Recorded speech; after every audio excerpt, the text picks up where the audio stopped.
Assalamualaikum warahmatullahi wabarakatuh. Balik lagi bersama gue di channel Belajar Santuy. Di video kali ini gue mau lanjutin video-video yang kemarin, yaitu ngebahas soal UMPTKIN. Yang kemarin kan bahasa Indonesia udah kelar ya. Sekarang kita bahas TPA-nya, tes potensial akademiknya. Dimulai dari nomor 19 ya. Oke, yang pertama nomor 19 ya. Sebuah madrasah mengadakan acara kelulusan siswa-siswinya di sebuah gedung pertemuan.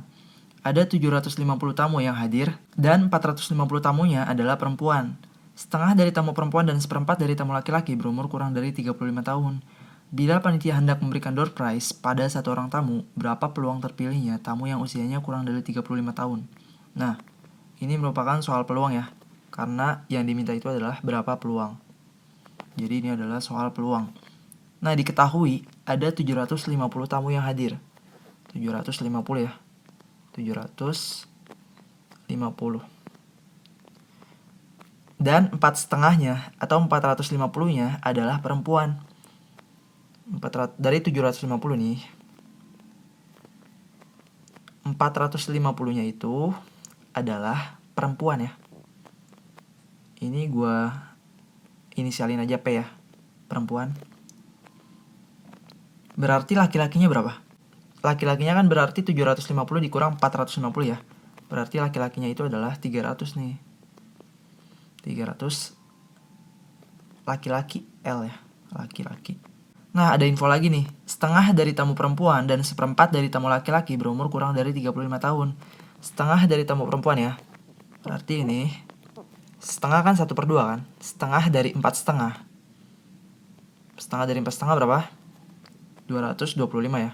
225 itu umurnya kurang dari 35 tahun yang perempuan. Untuk yang laki-laki itu seperempat dari tamu laki-laki kurang dari 35 tahun. Berarti kan ini dikali seperempat ya. Ini kita hapus dulu. Berarti kan ini dikali seperempat ya. Seperempat dikali 300. 300 bagi 4 berapa? 75 ya. 75 yang laki-laki nih. Nah, ini kita jumlah aja. 75 tambah 225 itu kan 300 ya. 300. Nah, ini kita simpan. Nah, yang 300 ini itu tamu yang umurnya kurang dari 35 tahun. Kurang dari segitu. Nah, yang ditanya apa? Bila panitia hendak memberikan door prize pada satu orang tamu, berapa peluang terpilihnya tamu yang usianya kurang dari 35 tahun? Nah, kita harus ingat nih rumus peluang. Peluang suatu kejadian itu rumusnya adalah banyaknya percobaan atau kejadian ya. Gue tulis NK aja, dibagi banyaknya ruang sampel. Oke, ini rumus dari SMP ya, kelas 9. Terus dipelajarin juga di kelas 12, dicampur kombinasi permutasi. Nah, ini rumus peluang nih, gue kotakin. Nah, kan infonya udah dikasih tahu kan, infonya nih, info ini. Nah, infonya kan udah dikasih tahu kan, 300. Nah, sekarang kita masukin aja ke rumus. Rumusnya kan NK per NS kan. NK itu banyaknya kejadian. Nah, yang ditanya apa? Jadi gini yang ditanya. Misalkan panitia nih, panitia pengen ngasih hadiah atau door prize. Tapi panitia tuh pengen ngasihnya ke salah satu orang dari 300 orang ini nih. Panitia pengen ngasih ke salah satu dari yang umurnya kurang dari 35 tahun aja. Jadi kan di sini kan kombinasi yang kurang dari 35 tahun kan ada 300 kan. Jadi kombinasi 300 dan 1. Kenapa 1? Karena yang dipilih cuma satu orang gitu. Yang bawah juga. Kalau yang bawah tuh NS itu semesta ya. Bukan ruang sampel, maaf, semesta. Jadi itu semuanya, semua yang hadir. Berarti kan yang hadir kan 7,5 kan. Kombinasi 7,5 dan 1. Jadi kita terusin di sini. Kombinasi 300 dan 1. Nah, kalau kombinasi berapapun dengan 1, hasilnya angka itu sendiri kan. Jadi 300 tetap 300 ya, dan 7,5. Oke. Ini kita coret aja nolnya. Coret, hasilnya 30 bagi 75. Ini kita sederhanain sama-sama dibagi 15. Itu hasilnya 2/5 ya. Jadi peluang terpilihnya satu orang dari 300 orang ini untuk mendapatkan hadiah adalah 2/5. Apakah ada hasilnya 2/5? Ada ya, yang C. Jadi hasilnya adalah C, 2/5. Nah, ini adalah seluruh rumusnya kayak gini nih. Gue tampilin. Ini sorry banget gue ngejelasinnya kan, gue jelasin terus gue zoom lagi gini kan, terus gue zoom lagi, itu maaf banget ya, soalnya gue nulis pakai tangan dan tulisan gue agak jelek. Nah untuk kedepannya gue nanya kalian nih, misalkan gue ngerjain soal MTK atau yang hitung-hitung, mending gue caranya kayak gini atau caranya kayak soal di video stand gitu. Jadi gue tampilin rumusnya terus gue jelasin rumusnya kayak gimana, atau gue tulis manual kayak gini. Silakan komen ya. Oke, gue lanjut ke nomor 20. Sekarang kita bahas nomor 20. Tahun ini, Pak Abdullah membayar zakat sebesar 58.750.000. Berapakah harta Pak Abdullah yang dizakatkan bila ia menggunakan 2,5% dari hartanya untuk membayar zakat? Nah, maksudnya gimana? Jadi Pak Abdullah bayar zakat sebesar 58.750.000 nih. Nah, Pak Abdullah bayar zakat segini nih. Berapakah harta Pak Abdullah yang dizakatkan? Nah, soal nanya, Pak Abdullah bayar zakat segini. Terus harta Pak Abdullah semuanya berapa? Kalau ini tuh 58 juta tuh baru 2,5 hartanya gitu. Jadi tuh 58 juta baru 2,5% dari harta Pak Abdullah. Jadi seluruh hartanya Pak Abdullah berapa gitu. Jadi gimana cara ngitungnya? Kita tulis aja 2,5%. Persen kan per 100 ya. Persen dari harta Pak Abdullah dikali harta Pak Abdullah. Harta Pak Abdullah gue misalin X ya. X sama dengan ini 58.750.000. 58.750.000 ya. Nah, ini. X ini harta Pak Abdullah. Yang ditanya itu X-nya berapa? Nah, gue turunin ke sini. X sama dengan 58.750.000. Ini 2,5% gue pindah ke kanan ya. Kalau dipindah kan jadi dibalik kan. Jadi 100 per 2,5. 100 dibagi 2,5 berapa? Biar gampang. Buat yang belum biasa, kita kali 10 aja. Atas kali 10, di bawah kali 10. Kok bisa gini? Bisa karena 10 dibagi 10 kan 1 kan. 1 itu nggak ngaruh kan kalau dikali berapapun. Jadi nggak apa-apa. Atas kali 10 tambah 01, bawah kali 10. Komanya hilang ya. Sip. Terus kita sederhanain 1000 dibagi 25. Coret 40 ya. Nah, sip. Jadi 40 dikali 58.750.000. Oke, kita biar gampang dikali aja 5875 kita kali 4. Itu hasilnya adalah 23.500. Ini ada nolnya berapa? 1, 2, 3, 4, 5 ya. Sisanya 5. Itu 2, 3, 4, 5. Nah, biar gampang hitungnya gimana? Kita hitung semua angkanya. Itu 2, 3, 4, 5, 6, 7, 8, 9, 10. Nah, angkanya ada 10 kan. Sedangkan kalau miliar itu kan angkanya ada 9 kan di belakang angka utama. Jadi ini kita komain aja. Berarti kan 2, miliar kan. 2, sekian miliar. Nah, setelah koma kan 2,35 kan. Terus setelah koma ini ada 9 angka kan. Jadi ini hasilnya adalah 2,35 miliar. Ada nggak yang hasilnya 2,35 miliar? Ada ya yang B. Jadi jawabannya adalah yang B. 2,35 miliar. Ngerti nggak? Ngerti ya? Ini boleh dilihat lagi rumusnya. Oke, kita next ke soal selanjutnya. Oke, sekarang nomor 21. Nilai X dan Y adalah positif, di mana X sama dengan K per Y, dan K adalah bilangan konstan. Bila nilai X dinaikkan 50%, maka nilai Y akan turun sebesar. Nah, nilai X dan nilai Y itu positif ya, lebih dari 0. Ini kita simpan dulu datanya. Kan dikasih tahu positif kan. Di mana X sama dengan K per Y. Ini dari soal ya. X sama dengan K per Y, kita kotakin aja, kita simpan. Nah, karena yang ditanya nilai Y, maka nilai Y kan. Nah, kita pindahin aja Y-nya ke kiri. Y sama dengan K per X, ya kan. X pindah ke kanan, oke. Ini kita simpan aja dulu datanya. Nah, soal minta gini nih. Bila nilai X dinaikkan 50%, nah nilai X-nya mau dinaikin 50%. Jadi cara ngitungnya gimana? Di bawah aja ya, pakai persamaan yang ini, kita turunin.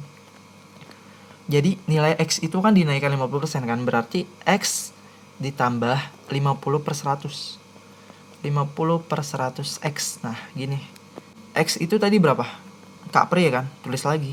K per Y. Nah, gini. X ditambah 50 per 100 berapa? 50 per 100 kalau kita sederhanakan itu kan jadi 1 per 2 kan? 1 per 2. X ditambah 1 per 2 X sama dengan 3 per 2 X ya. 3 per 2 X sama dengan K per Y. Oke. Nah, karena di soal yang diminta adalah Y, maka Y-nya kita pindahin ke kiri dan X kita pindahin ke kanan. Y-nya kita pindah dari pembagian, kalau pindah ke kiri kan jadi perkalian kan. Jadi Y pindah ke kiri sama dengan K per X, dari kiri kan perkalian. Ke kanan kan turun jadi pembagian kan. Jadi per X. 3 per 2, kalau dipindahin jadi tukar kan posisinya. Jadi 2 dikali 3 kan. 2 dibagi 3 kan. Jadi 2 per 3. Gini, ditukar kan. Ingat loh, materi dasar. Oke. Jadi kan hasilnya Y sama dengan K per X dikali 2 per 3 kan. Nah, kita kotakin nih hasil yang kedua nih. Nah, coba kita bedain nih dari dua ini nih. Yang pertama Y sama dengan K per X. Yang kedua, Y sama dengan K per X dikali 2 per 3. Atau 2 per 3 dari K per X. Nah, yang pertama sama yang kedua lebih besar yang mana? Lebih besar yang pertama kan, K per X doang. Kalau yang kedua ini, 2 per 3 dikali K per X nih. Nah, kan yang ditanya di soal, maka nilainya akan turun sebesar. Nah, nilai yang kedua ini, itu Y-nya turun. Turun karena X-nya ditambah. Sedangkan yang pertama kan Y-nya tetap nih, segini aja. Setelah X-nya ditambah, Y-nya jadi segini, K per X dikali 2 per 3. Yang kedua, Y-nya kan sama dengan 2 per 3 dari K per X kan, dikali K per X. Nah, 2 per 3 dari K per X itu kan Y-nya turun sebanyak 1 per 3 kan. Kenapa 1 per 3? Karena K per X doang ini, itu sama aja kan 3 per 3 kan. K per X dikali 3 per 3. 3 per 3 itu kan 1 kan. Jadi sama aja, nggak ngaruh. Sedangkan setelah X-nya dinaikkan, tadi yang pakai cara tadi, itu Y-nya ikut turun jadi 2 per 3 K per X. Nah, Y-nya turun sebesar 3 per 3 ke 2 per 3 itu turun berapa? Turun 1 per 3 ya. Jadi Y-nya itu turun sebesar 1 per 3 nih. 1 per 3. Nah, di jawaban atau di option ada nggak 1 per 3? Nggak ada kan? Persen semua. Nah, dari 1 per 3 kita ubah ke persen nih. 1 per 3 kalau dijadiin desimal itu menjadi 0,3333 ya. Itu panjang banget ya tiganya. Nah, kalau kita kali 100 itu jadi 33,3 ya. 33,3. Ini kita hapus nolnya, kan dikali 100. Terus di bawahnya per 100 ya. Per 100 atau persen. Nah, ini 33,333 masih ada 33-nya nih, masih ada. Sedangkan 0,3333 itu kan hasil dari 1 per 3. Berarti itu sama aja 33% atau per 100 dikali 1 per 3. Begini. Atau penulisannya boleh persen, boleh per 100 kali 1 per 3. Ini bisa kita hapus nggak apa-apa. Bebas ya penulisannya, bebas. Yang penting paham konsepnya, cara ngubahnya. Jadi ini hasilnya nih. 33% kali 1 per 3. Apakah ada? Ada ya. Yang A, 33% kali 1 per 3. Jadi kalau kalian nemu hasilnya 1 per 3, itu nggak ada jawabannya kan. Itu ubah ke persen semua. Karena yang disajiin di option itu persen semua gitu. Ini cara lengkapnya kayak gini ya. Boleh di screenshot ataupun di pause, kalian lihat lagi. Oke, next ke nomor 22 ya. Oke, sekarang kita bahas nomor 22. Seorang pengembang kawasan ingin membuat perumahan di lahan seluas X meter persegi. Ia merencanakan 1/5 dari lahannya akan dijadikan lahan hijau. Sisanya akan dibangun 1000 unit rumah dengan luas masing-masing 100 meter persegi. Berapakah X? Nah, jadi ada orang nih, pengen ngembangin sebuah kawasan. Nah, dia pengen buat perumahan di lahan seluas X meter nih. X meter kan belum diketahui kan, masih X meter. Nah, ia merencanakan 1/5 dari lahannya akan dijadikan lahan hijau. Nah, 1/5 dari X dijadiin lahan hijau, gue singkat LH ya. Lahan hijau nih. 1/5 dari X atau dari seluruh lahannya pengen dijadiin lahan hijau. Dan sisanya akan dibangun 1000 unit rumah dengan luas masing-masing 100 meter persegi. Nah, sisanya kan X dikurang 1/5 kan. Sisanya nih, gue ubah ya. Jadi dia punya lahan 1/5 dijadiin lahan hijau. Sisanya kan X dikurang 1/5 kan. Itu sama dengan 4/5X. Itu sama dengan 4/5X kan. Nah, 4/5 ini pengen dibangun 1000 unit rumah gitu. Dengan luas masing-masing 100 meter. Oke. Jadi cara ngitungnya gimana? Cara ngitungnya adalah kita tulis aja 4/5 meter, 4/5 X atau 4/5 dari seluruh lahan dia sama dengan ini 100 kita kali 1000 ya. 1000 unit rumah akan dibangun 1000 unit rumah dengan masing-masing luasnya 100 meter persegi gitu. Jadi 4/5 X sama dengan, jadi pengertiannya gini, lahan dia 4/5-nya itu pengen dibangun 1000 rumah dengan masing-masing 100 meter persegi ukurannya. Kan dikali kan, 1000 dikali 100 berapa? Tinggal jumlahin aja nolnya. Oke, gitu. Jadi yang ditanya di soal adalah X-nya berapa gitu. X itu adalah jumlah seluruh lahan dia luasnya berapa. Jadi X sama dengan 100.000. Ini 4/5 di kiri, kalau pindah dibalikan. Dikali, nggak usah X deh, takut keliru. Dikali nulisnya titik aja ya.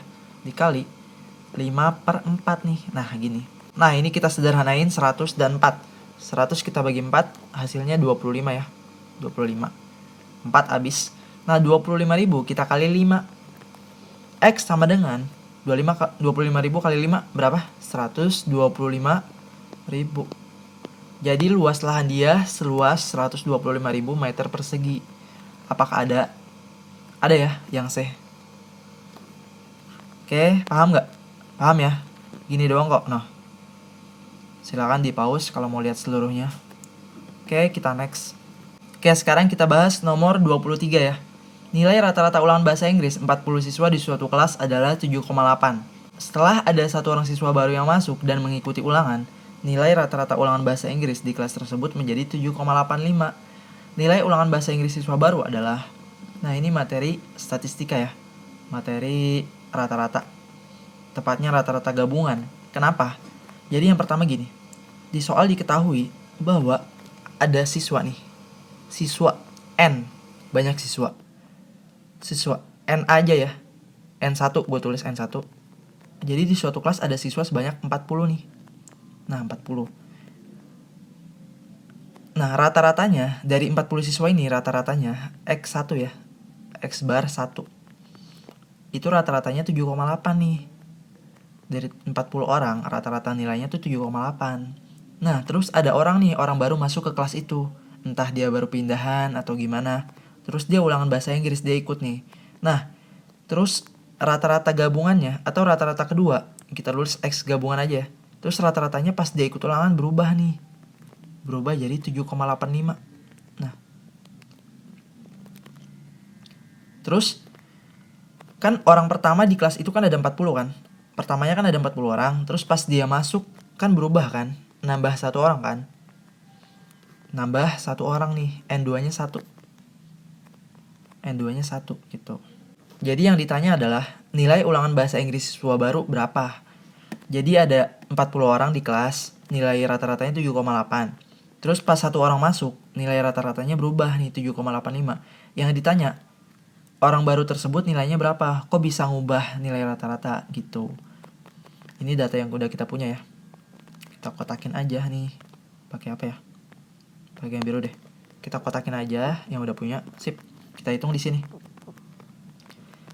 Ada rumus X gabungan atau nilai rata-rata gabungan itu sama dengan XA, nilai rata-rata suatu kelas A atau nilai rata-rata kelompok orang A, kita kali dengan NA, banyak orang di suatu tempat A, ditambah XB dikali NB per NA dikali ditambah NB nih. Gini rumusnya ya. Nilai rata-rata gabungan ya. Gini rumusnya. Nah dari rumus ini kita masukin data-data kita yang dapat dari soal. Nilai rata-rata gabungannya berapa tadi? 7,85 kan. Nilainya berubah jadi 7,85 nih. 7,85.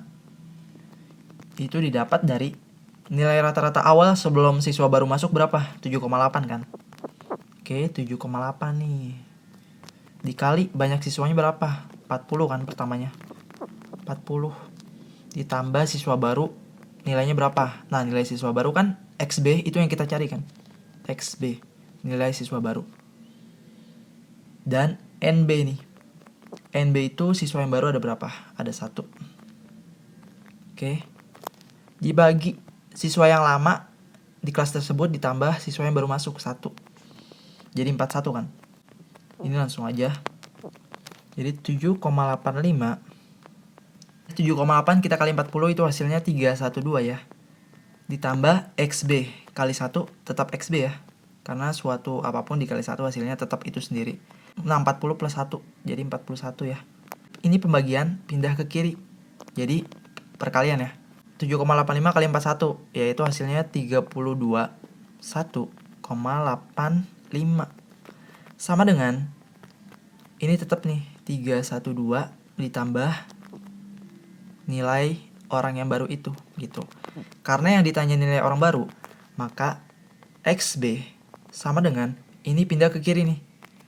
321,85. 312 pindah ke kiri atau pindah ke bagian dia. Di sini pertambahan ke kiri jadi minus kan. 312. Jadi 321,85 kita kurang 312. Hasilnya adalah 9,85 ya. Ini sorry banget tulisan gue jelek, sorry banget. Oke. Jadi hasilnya adalah segini nih. Nilai orang yang baru itu nilainya 9,85, hampir sempurna ya. Hampir 100. Apakah ada? Ada ya yang di 9,85. Jadi dia nilainya segini nih, 9,85. Makanya rata-rata anak-anak tuh berubah gara-gara dia masuk terus ulangan gitu. Gini ya secara keseluruhan. Oke, kita next ke nomor selanjutnya. Nomor 24. 1/4 dari 7/8 dikurang 4/6 adalah, ini soal aljabar biasa ya. Nah, 1/4. 1/4 dari, kalau dari itu dikali ya, kali 7/8 dikurang 4/6 nih. 4/6. Nah, kalau ada perkalian, kalau takut belum biasa, ini di dalam kurungin aja dulu gak apa-apa. Kita rapihin yang di dalam dulu. Oke. Ini taruh luar 1/4 dikali. Nah, yang di dalam ada 8, ada 6. Kan harus disamain kan penyebutnya. Berarti kita kali aja. 8 dikali 6, 48. Cara gampangnya gini. Yang 6 kali kesini, kali silang, 6 kali 7. 42 ya. 8 kali 4. 32 ya. Jadi dikurang 32 ya. Nah gini. Ini gak apa-apa ya. Merah sama biru gak apa-apa buat variasi aja. Jadi kita turun ini. 1/4 dikali 42 dikurang 32 berapa? 10/48. Gini coy. Ini bisa kita sederhanain kan. Dibagi 2. 10 bagi 2 5. 4 bagi 2 2. Dikali ke kanan aja ya, gini. Atas 5 kali 1, 5. Per 2 kali 48, 96 ya. Jadi 5/96 hasilnya nih. Udah gak bisa disederhanain lagi nih. Udah paling sederhana ya. Ada gak 5/96? Ada ya, yang A. 5/96. Jadi hasilnya adalah yang A. Nah caranya gini. Lumayan gampang ya. Oke, kita next ke nomor selanjutnya. Oke, nomor 25. Jika 8 min 4x sama dengan 10x plus 64, maka nilai x adalah, nah ini nilai persamaan satu variabel biasa ya. Tinggal dipindahin aja. Nih ada 8, kita tulis ulang aja. 8 min 4x sama dengan 10x plus 64. Yang diminta adalah nilai x berapa. Nah kita pindahin aja. 10x, 4 pindah ke kanan, plus 4x. Ini kan 8 di sini. 64 pindah ke kiri aja, jadi pengurangan kan. Nah, min 64. 8 dikurang 64, min 56. 10x ditambah 4x, 14x ya. Gini. Jadi kalau mau ditanya x-nya berapa, kita tulis aja x sama dengan min 56. 14 pindah ke kiri jadi pembagian ya, jadi 14. Nah, x sama dengan 56 dibagi 14 berapa? 4 ya. Karena ada minus, jangan lupa di sini min 4. Oke, hasilnya adalah min 4 x-nya gitu. Apakah ada? Ada ya, x sama dengan min 4. Jadi jawabannya adalah yang A. Nah gitu caranya. Ini simple ya, lumayan gampang. Oke, kita lanjut ke nomor selanjutnya. Nomor 26. Di bawah ini yang merupakan angka terjauh dari angka 1 pada garis bilangan adalah. Nah, ini ada soal garis bilangan ya. Kita gambar dulu garis bilangannya. Garis bilangan panjang ya. Gak apa-apa, maaf ya, harusnya lurus nih, tapi gue kan gak pakai penggaris, pakai tangan doang. Nah, di tengah ini 0 nih. Di tengah ini 0. Ke kanan positif, ke kiri negatif. 1, 2, 3. Ini harusnya itu ya, lurus. Karena ini gue cuman mau ngerjain soal, gak apa-apa lah. 4, 5. Ini panjangin lagi. 6, 7, 8, 9. Ini 10 ya. 10 pas banget di pojok. Nah, ke kiri minus nih. Min 1, min 2. Gini. Min 3, min 4, min 5. Jelek banget 5 ya. Min 6. Dapat ke sampai pojok. Min 7, min 8, min 9. Iya, dapat min 10. Nah, gini ya garis bilangan biasanya. Nah, gini garis bilangan. Yang ditanya adalah di bawah ini angka yang terjauh dari angka 1. Nah, angka 1 kan di sini kan. Nih, angka 1 di sini nih. Tek, angka 1 nih. Gue kotakin deh angka 1. Nah, adalah kita mulai dari min 10. Yang A, min 10 ya. Min 10 kan di kiri kan. Dia ada berapa langkah nih? 1, 2, 3, 4, 5, 6, 7, 8, 9, 10, 11. Ada 11 langkah buat ke sini. Ada 11 langkah nih. Nah, 11 ya, gue kotakin. Yang B, min 1. Min 1 kan di sini kan, ada berapa langkah? 1, 2, ada 2 langkah aja ya. Buat ke min 1. Jauhnya 2 langkah. Yang C ke 0. Ke 0 cuma 1 langkah ya. Cuma ke sini doang. 1 langkah aja gitu. Yang D 10. Ke 10 ada berapa langkah? 1, 2, 3, 4, 5, 6, 7, 8, 9. Ada 9 langkah ya buat ke 10. Ini ada 9. Gitu. Yang diminta apa? Merupakan angka terjauh. Yang terjauh kan otomatis yang langkahnya makin banyak ya. Jadi yang paling banyak adalah yang min 10. Langkahnya 11 langkah jauhnya. Jadi jawabannya adalah min 10. Yang A. Gitu. Paham ya? Oke, kita next. Sekarang nomor 27. Jika 3x ditambah 2y sama dengan 16 dan 2x min y sama dengan min 1, maka nilai x adalah. Nah, ini soal persamaan dua variabel biasa ya. Diminta salah satu variabelnya nilainya berapa gitu. Kita tulis ulang aja. 3x ditambah 2y sama dengan 16 nih. Yang kedua 2x dikurang y sama dengan min 1. Yang diminta nilai x berapa? Kalau yang diminta nilai x, otomatis kan kita pakai eliminasi substitusi kan. Kita ilangi nilai y-nya berapa. Nah, y yang di atas kan 2, y yang di bawah 1. Kita harus samain kan. Gimana caranya? Yang atas kita kali 1, yang bawah kita kali 2. Biar y-nya sama gitu. Oke, turunin. Yang atas kita kali 1 berarti kan sama aja kan. 3x ditambah 2y sama dengan 16 nih. Yang bawah dikali 2. Sederetan tuh dikali 2 semua. 2x dikali 2, 4x. Min y dikali 2, min 2y. Min 1 kali 2, min 2 ya. Nah, ini baru kita eliminasi. Kita ilangin y-nya. 2y dikurang 2y atau ditambah? Ditambah ya. 2y ditambah min 2y biar hilang. Jadi ini hilang. Oke. 4x tambah 3x 7x sama dengan 16 kurang 2 14 ya. X sama dengan 14. 7 kan di sini perkalian. Kalau pindah jadi pembagian. X sama dengan 2 ya. Jadi nilai X-nya adalah 2. Ada nggak 2? Ada ya yang B. Jadi jawabannya adalah yang B. Gini aja, simple. Oke, mungkin segini aja ya pembahasannya. Udah dapet 9 nomor tuh. Nanti next time bakal gue bahas lagi.